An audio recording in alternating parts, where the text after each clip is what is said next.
I'm Julie Gunderson, DevOps advocate here at PagerDuty, and I'm here to talk to you today about postmortems, continuous learning, and enabling a blameless culture. So when we talk about postmortems, a postmortem is a process, and it's intended to help you learn from past incidents.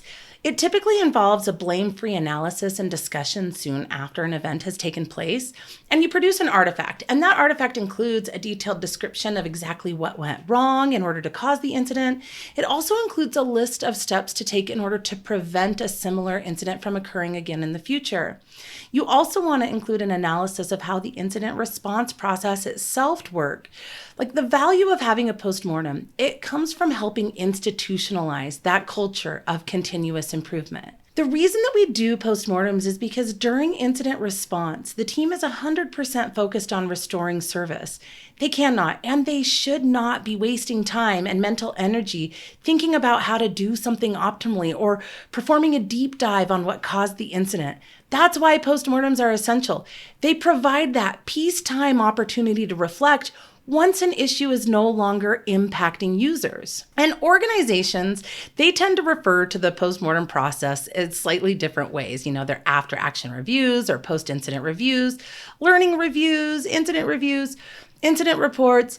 It really doesn't matter what you call it, except for this last one, root cause analysis, because we will talk about why words matter. It just matters that you do this. The postmortem process, it drives that culture of learning. Without a postmortem, you fail to recognize what you're doing right or where you could improve. And most importantly, how to avoid the same mistakes in the future.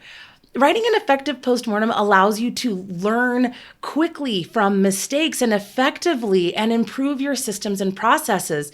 And a well-designed, blameless postmortem allows teams to continuously learn, serving as a way to iteratively improve your infrastructure and incident response process. So you want to be sure to write detailed and accurate postmortems in order to get the most benefit out of them. Now, there are certain times that you should do a postmortem. You should do a postmortem after every major incident. This actually includes any time the incident response process is triggered, even if it's later discovered that the severity was actually lower, or it was a false alarm, or it quickly recovered without intervention. A postmortem shouldn't be neglected in those cases because it's still an opportunity to review what did and did not work well during the incident response process. If the incident shouldn't have triggered an incident process, it's worthwhile to understand why it did. So monitoring can be tuned to avoid unnecessary triggering incident response processes in the future. And doing this analysis and follow-up action will help prevent that alert fatigue going forward. And just as resolving a major incident becomes top priority when it occurs, completing the postmortem, it's prioritized over planned work. Completing the postmortem, it's the final step of your incident response process. Delaying the postmortem delays key learnings that will prevent the incident from reoccurring. So PagerDuty's internal policy for completing postmortems is 3 business days for a Sev 1 and 5 business days for a Sev 2.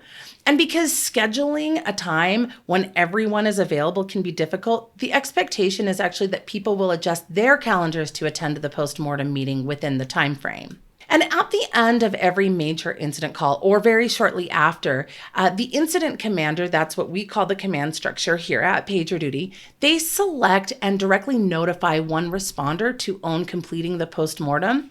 And note that the postmortem owner is not solely responsible for completing the postmortem themselves. Writing a postmortem, it's a collaborative effort, and it should include everyone involved in the incident response process. While engineering will lead the analysis, the postmortem process should involve management and customer support and the business communications teams. The postmortem owner, they coordinate with everyone who needs to be involved to ensure the postmortem is completed in a timely manner. And it's really important to designate a specific owner to avoid what we call bystander effect. If you ask all responders or a team to own completing the postmortem, you risk everyone assuming that someone else is doing it, and therefore no one does. So it's really important to designate an owner for the postmortem process. And some of that criteria can be someone who took a leadership role during the incident or performed a task that led to stabilizing the service. Maybe they were the primary on call, or maybe they manually triggered the incident to initiate that incident response process. It is very important to note, though, that postmortems are not a punishment, and the owner of the postmortem is not the person that caused the incident. Effective postmortems are blameless. In complex systems, there's never a single cause, but a combination of factors that lead to failure. And the owner is simply an accountable individual who performs select administrative tasks, follows up for information, and drives that postmortem to completion. So writing the postmortem will ultimately be a collaborative effort, but selecting a single owner to orchestrate this collaboration is what ensures that it gets done. So let's talk a little bit about blame. As IT professionals, we understand that failure is inevitable in complex systems, and how we respond to failure when it occurs is what matters. So in the Field Guide to Understanding Human Error, Sidney Dekker describes two views on human error. There's this old view which asserts that people's mistakes cause failure, and then the new view which treats human error as a symptom of a systematic problem. The old view ascribes to that bad apple theory, which believes that by removing the bad actors, you're just going to prevent failure. And this view attaches an individual's character to their actions, assuming negligence or bad intent is what led to the error. An organization that follows this old view of human error, they may respond to an incident by finding that careless individual who caused the incident so that they can be reprimanded. And in that case, engineers will hesitate to speak up when incidents occur for fear of being blamed.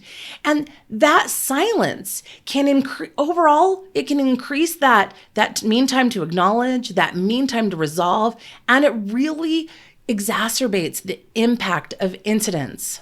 For the postmortem process to result in learning and system improvements, the new view of human error must be followed. In complex systems of software development, a variety of conditions interact to lead to failure.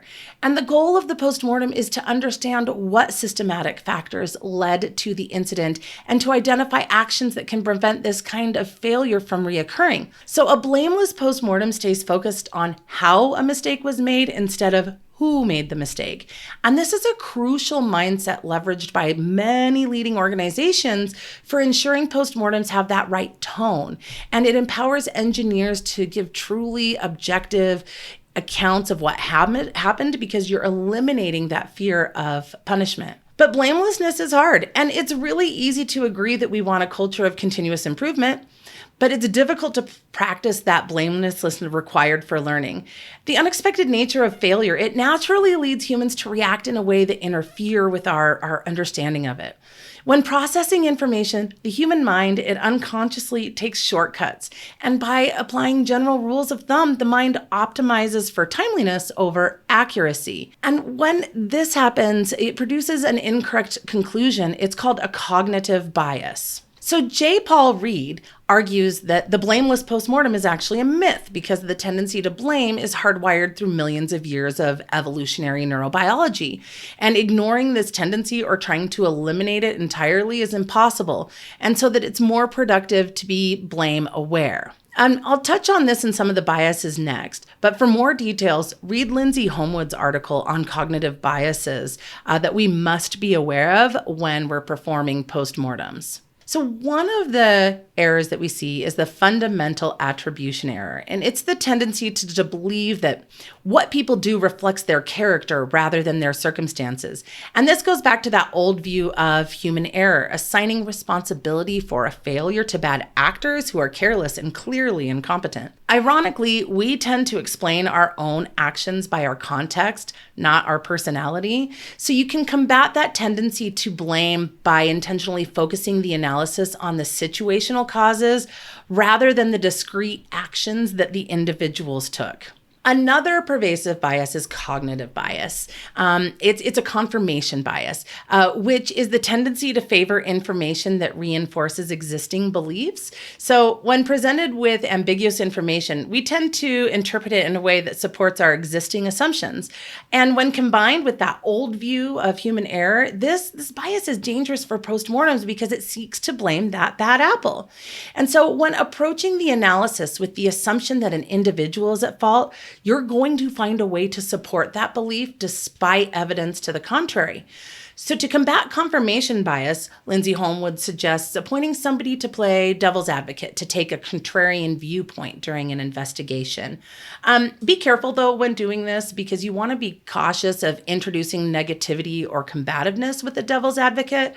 You can also counter confirmation bias by inviting someone from another team to ask any and all questions that come to their mind, because this will help surface lines of inquiry as the team may have learned to take some of these things for granted. Now, hindsight bias is a type of memory distortion where we recall events to form a judgment. So knowing the outcome, it's easy to see the event as being predictable despite there having been little or no objective basis for predicting it. Often we recall events in a way that make ourselves look better. An example is when a persona is analyzing the causes of an incident and they believe they knew that it was going to happen like that. So enacting this bias, it can lead to defensiveness and a division within the team. So Holmwood actually suggests avoiding the hindsight bias by explaining events in terms of foresight instead.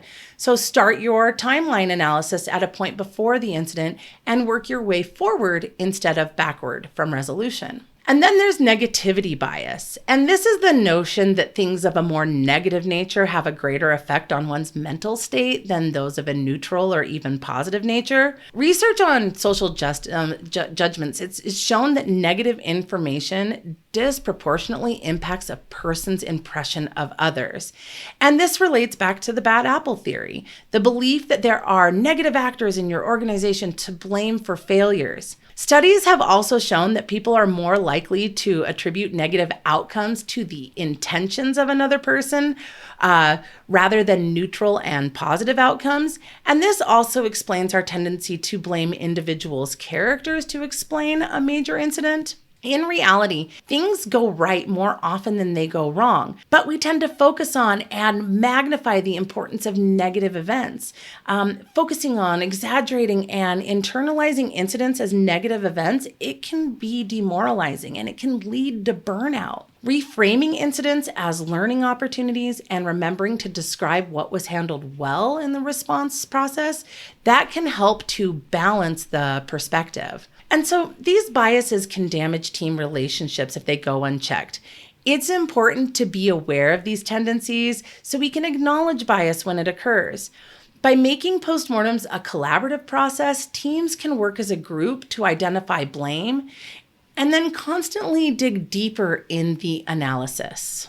So acknowledging blame and working past it, it's easier said than done. Think about what behaviors can we adopt to move towards a blameless culture, and I'm going to share a few of those with you. So ask what and how questions rather than who or why. So going back to Lindsay Holmwood, what questions are like, what did you think was happening, or what did you do next?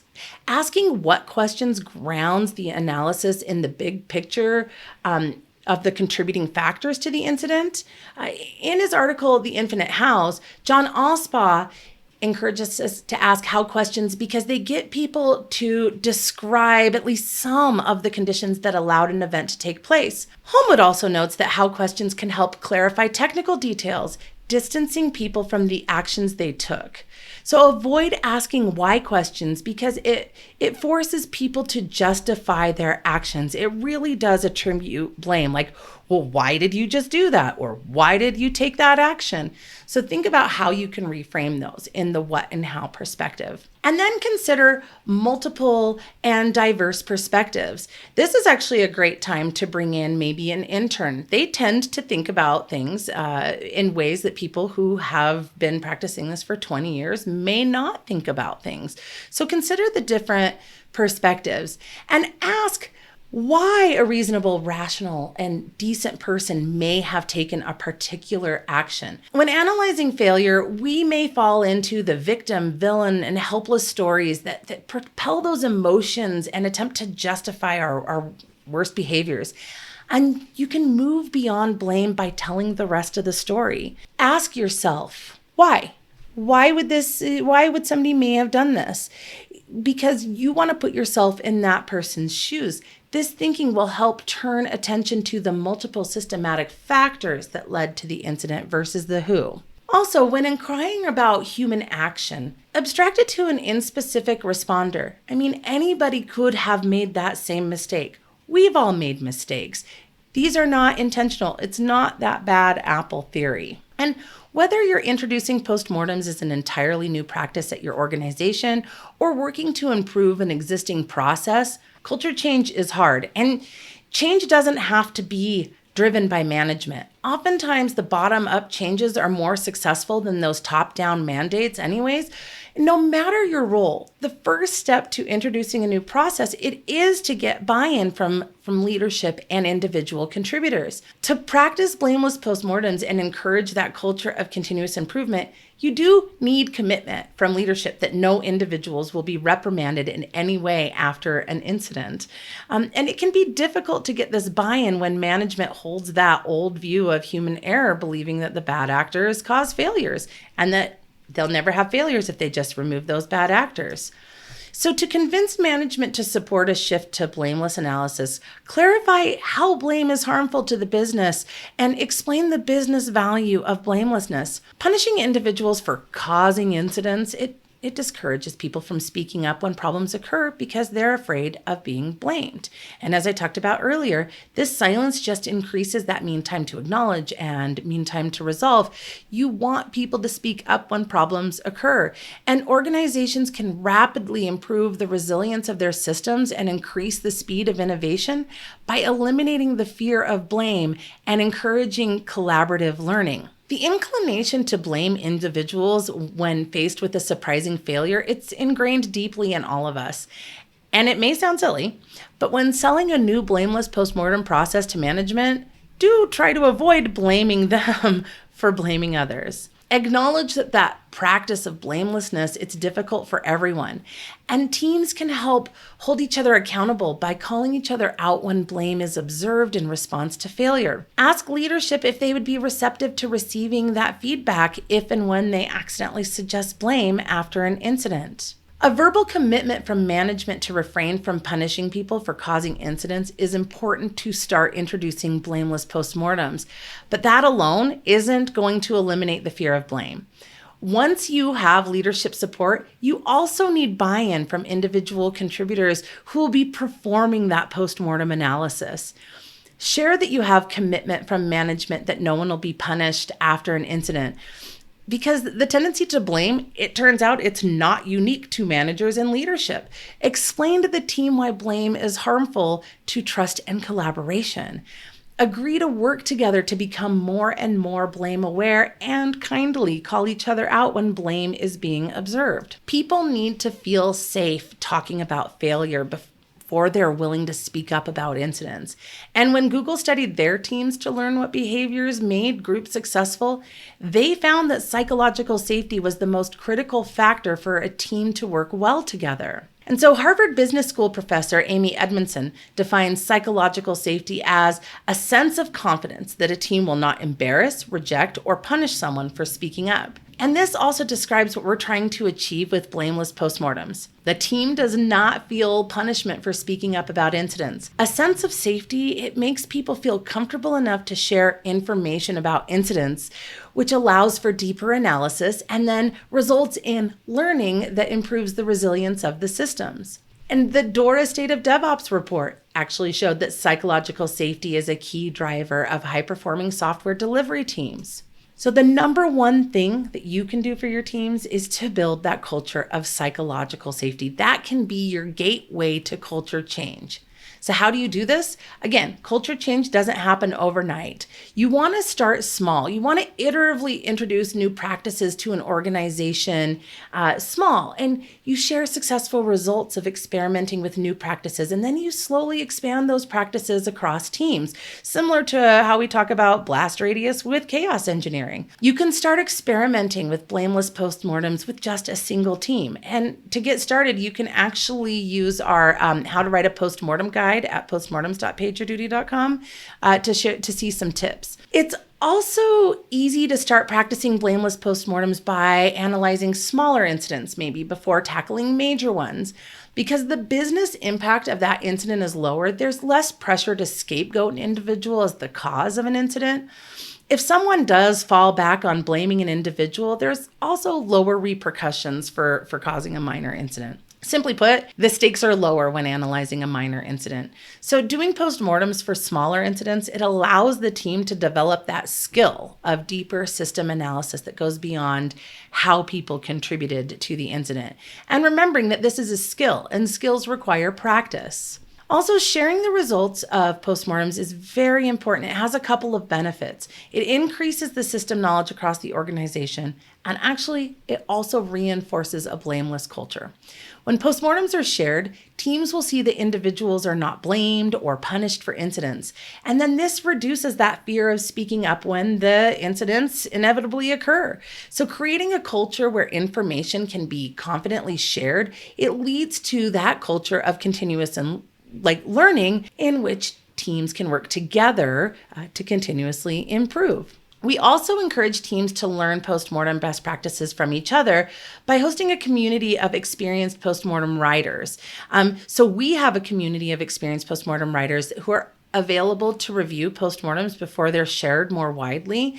And this ensures that the blameless analysis is there through feedback and coaching while those postmortems are being written. And you can scale culture through sharing. So the State of DevOps report, it told us that operationally mature organizations, they adopt practices that promote sharing. People want to share their successes. And when people see something that's going well, they want to replicate that success. And it may seem counterintuitive to share incident reports because it seems like you're sharing a story of failure rather than success. But the truth is, practicing blameless postmortems leads to success because it enables teams to learn from failure and to improve systems to reduce that prevalence of failure. So framing incidents as learning opportunities with concrete results and improvements rather than a personal failure, it also increases morale, which increases employee retention and productivity. One thing we do at PagerDuty is we actually schedule all postmortem meetings on a shared calendar, and the calendar is visible to the entire company, and anyone is welcome to join. This gives engineering teams the opportunity to learn from each other on how to practice blamelessness and deeply analyze incident causes. It also makes clear that incidents aren't shameful failures that should be kept quiet. By sharing learnings from the incident analysis, you help the entire organization learn, not just the effective teams responsible for the remediation. So PagerDuty also sends completed postmortems via email to an incident reports distribution list that includes all of engineering and product and support, as well as our incident commanders who may or may not be in one of those departments. And this widens system knowledge for everyone involved in the incident response process. Information sharing and transparency, it also supports an environment that cultivates accountability. A common challenge to effective postmortems is that after analyzing the incident and creating action items to prevent reoccurrence, information sharing to increase transparency is never done. So I'm just going to talk about some quick tips for success when you're starting this off. For action items to get done, they have to have clear owners. So because we're an agile and DevOps shop, the cross-functional teams responsible for the affected services are also responsible for implementing improvements expected to reduce the likelihood of failure. Engineering leadership helps clarify what parts of the system each team owns and sets expectation for which team owns new development and operational improvements. Ownership designations, they're communicated across the organization so all teams understand who owns what, where ownership gaps can be identified, and we document this information for future reference and new hires. Any uncertainty about ownership of an incident's action items are discussed in the postmortem meeting with representatives for all teams that may own the action item. So start by setting a policy for when postmortem action items should be completed. So at PagerDuty, our VP of engineering has set the expectation that high priority action items needed to prevent a Sev 1 from reoccurring should be completed within 15 days of the incident. And action items from our Sev 2 should be addressed within 30 days. It's really important to communicate this expectation to all of engineering and make sure it's documented for future reference. We've also seen improved accountability for completing action items by involving the leaders responsible, product managers and engineering managers. Those leaders need to be involved because they're prioritizing that team's work in the postmortem meeting. Product managers, they're responsible for defining a good customer experience. Incidents cause a poor customer experience. So engage product managers in postmortem discussions by explaining that it will provide a wider picture of threats to that customer experience and ideas on how to improve that experience. Doing so, it gives engineering a chance to explain the importance of these action items so that the product managers will prioritize the work accordingly. And similarly, getting engineering leadership more involved in the postmortem discussion, it gives them a better understanding of system weaknesses to inform how and where they should invest technical resources. So sharing this context with the leaders that prioritize the work, it allows them to support the team's effort to quickly complete high priority action items that result from that incident analysis. And really, the most important outcome of a postmortem meeting is to gain that buy-in for the action plan. So this is an opportunity to discuss proposed action items and brainstorm other options and gain that consensus among the team leadership.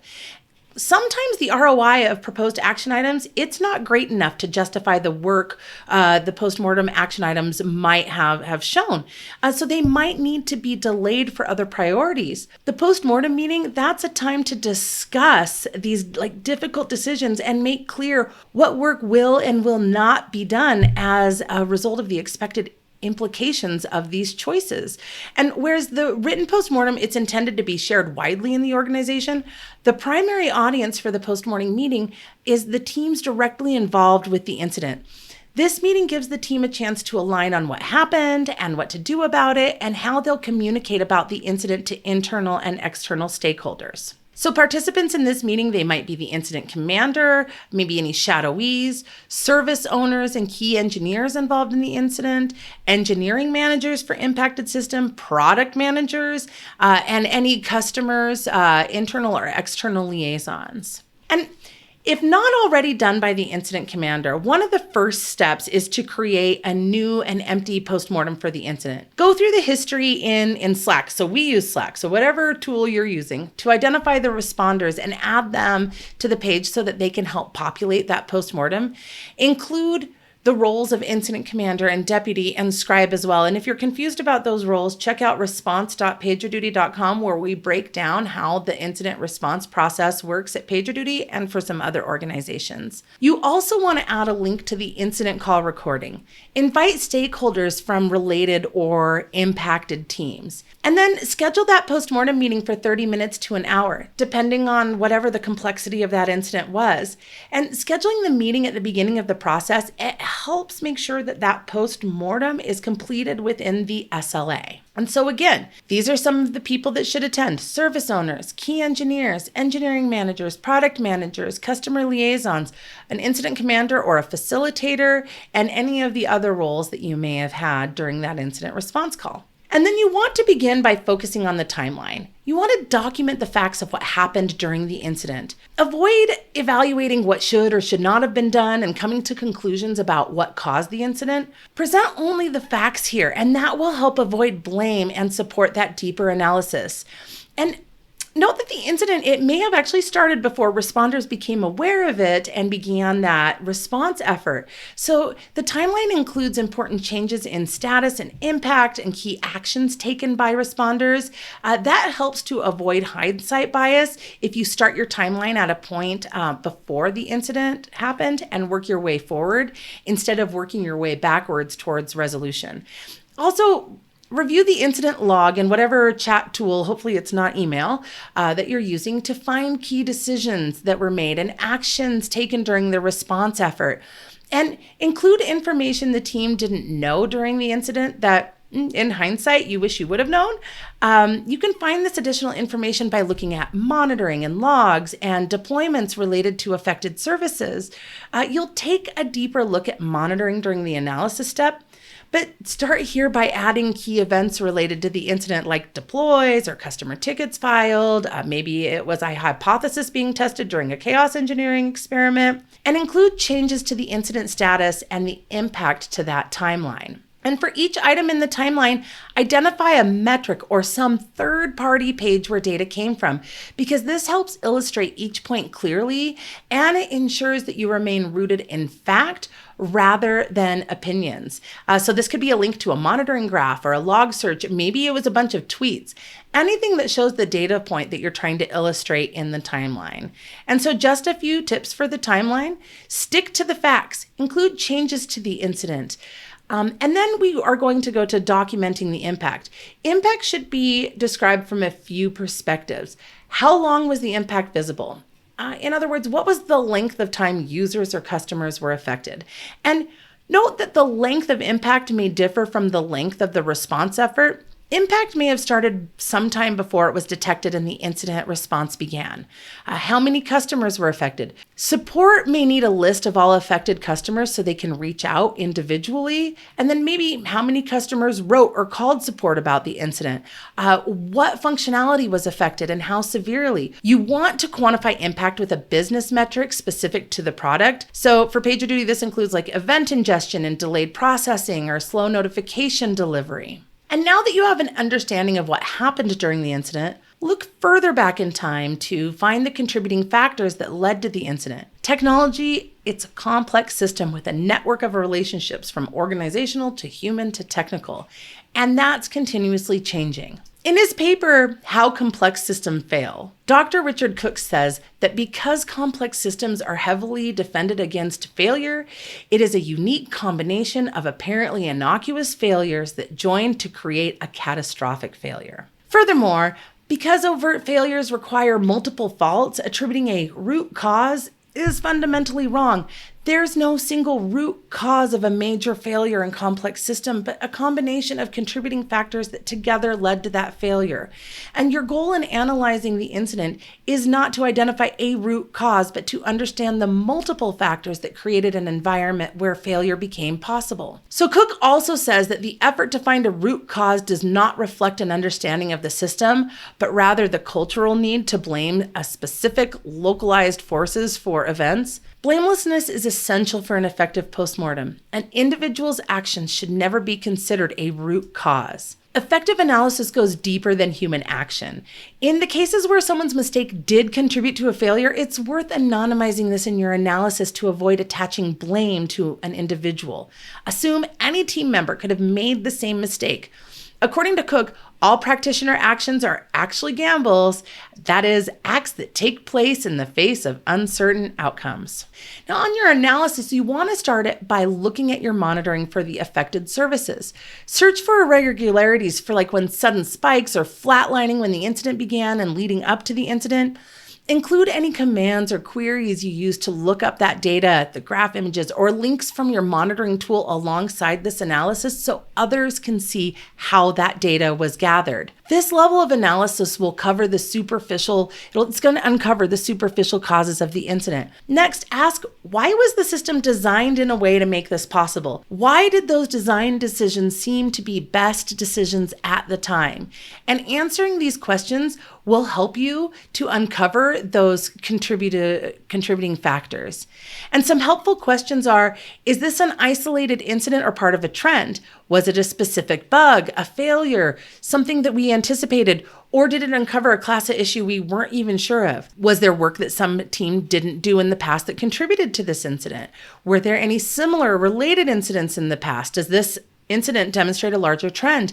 And will this class of issue get worse as we continue to grow and scale and use the service? Now, it may not be possible, or as I mentioned before, worth the effort to completely eliminate the possibility of the same incident or similar incident from occurring again. So also consider, how can you improve detection and mitigation of future incidents? Do you need better monitoring and alerting around this class of problems so that you can respond faster in the future? If this class of incident does happen again, how can you decrease the severity or the duration? Remember to identify any actions that can make your incident response process better too. Go through the incident history to find any to-do action items raised during the incident and make sure that those are documented as tickets as well. At this phase, you are only opening tickets. There's no expectation that tasks will be completed before the postmortem meeting. And so Google writes that postmortem action items, to ensure that they're completed, that they should be actionable, specific, and bounded. So with actionable items, you should phrase each item as a sentence starting with a verb. The action should result in a useful outcome. And for specific, you want to define each action item's scope as narrowly as possible, making it clear what is and is out of scope. And for bounded, you want to word each action item to indicate how to tell when it's finished, as opposed to open-ended or ongoing tasks. And so here's some ideas for better wording. If you think about poorly worded, investigated monitoring for the scenario versus an actionable worded item, which is add alerting for all cases where this service returns greater than 1% errors. Next, you want to move on to external messaging. And the goal of external messaging is to build trust by giving customers enough information about what happened and what you're doing about it without giving away all your proprietary information about your technology or your organization. There are parts of your internal analysis that primarily benefit the internal audience, and those don't need to be included in your external postmortem. The external postmortem is a summarized and sanitized version of the information used for the internal postmortem. So some of the components that you want to include with external postmortems are a summary, which is just 2 to 3 sentences to summarize what happened, so what were those contributing factors, and what are we doing about it? It can be pretty short and sweet, and remember, it's sanitized from what you would share internally. Now, at PagerDuty, we have a community of experienced postmortem writers available to review postmortems for style and content, as I messaged, and this avoids wasted time during the meeting. So we post a link to our postmortems in Slack to receive feedback at least 24 hours before the meeting is scheduled. And some of the things that we look for are, does it provide enough detail? Rather than just pointing out what went wrong, does it drill down to the underlying causes of the issue? Does it separate the what happened from the how to fix it? Do the proposed action items make sense? Are they well scoped enough? Is the postmortem understandable and well written? Does the external message resonate well with customers, or is it likely to cause outrage? So a few things to do are make sure that the timeline is an accurate representation of the events. Separate the what happened from the how to fix it. And you want to write those follow-up items that are, again, actionable, specific, and bounded. And then things that you don't want to do is don't use the word outage unless it really was an outage. Accurately reflect the impact of an incident. Outage is usually too broad of a term to use, and it can lead customers to think that the product was fully unavailable, and likely that wasn't the case. Also, don't change details or events to make things look better. Be honest in your postmortems. Don't name and shame folks. Keep your postmortems blameless. If someone deployed a change that broke things, it's not their fault. Everyone is collectively responsible for building a system that allowed them to deploy a breaking change. And also avoid that concept of human error. Very rarely is that mistake rooted in a human performing an action. There's often several contributing factors that can and should be addressed. And then also don't point out what went wrong. Drill down to the underlying causes of the issue and also point out what went right. And so after you've completed the written postmortem, follow up with a meeting to discuss the incident. And the purpose of this meeting is to deepen the postmortem analysis through direct communication and to gain buy-in for the action items. You want to send a link to the postmortem document to the meeting attendees at least 24 hours before the meeting. The postmortem may not be complete at that time when it's sent to the attendees. It should be finished before the meeting, but it's still worth sending an incomplete postmortem to meeting attendees in advance so that they can start reading through the document. This is an opportunity to discuss proposed action items and brainstorm other options, and remember, gain that consensus among leadership. As I mentioned, the ROI of proposed action items, it may not justify the work, right? This post-mortem meeting is a time to discuss that. And then one other thing is, if you can, develop good facilitators. That's really helpful in the postmortem meeting. The facilitator role in the postmortem meeting, it's different from the other participants. So you may be used to a certain level of participation in meetings, but that will change if you take on the role of a facilitator. The facilitator isn't voicing their own ideas during the meeting. They encourage the group to speak up and they keep that discussion on track. And this requires enough cognitive load that's difficult to perform when you're attempting to also contribute personal thoughts to the decision. For a successful postmortem meeting, it's helpful to have a designated facilitator that's not trying to participate in that discussion. So good facilitators tend to have a high level of emotional intelligence. That means that they can easily read nonverbal cues to understand how people are feeling, and they use this sense to cultivate an environment where everyone is comfortable speaking.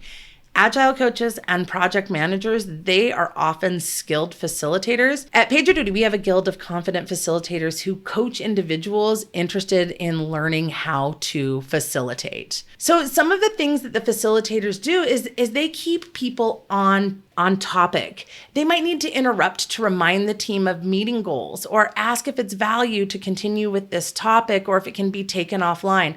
They can also time box agenda items, and once the time is done, they can vote if you want to keep talking about it or if we should move on. They also keep one person from dominating. So as a facilitator, you want to say up front that participate from everyone is important. You want to explain what the roles and responsibilities of your job as a facilitator are so that they won't be offended if you tell them to stop talking or if you ask somebody to speak up. And you want to pay attention to how much people are talking throughout the meeting. So some facilitator tips are, I wasn't able to hear what person A was saying. Let's give them a moment. Really, the facilitator is acting as a mediator to call out when people are getting interrupted. The facilitator is also encouraging contributions, and they see that if a team member hasn't said anything, you can get them to contribute by saying things like, let's go around the room and hear from everyone, or what stood out to you so far, or what we need to consider. I do want to point out again that there's no single root cause of failure because systems are complex. So remember that during this meeting, we're not looking for one single person or a single root cause.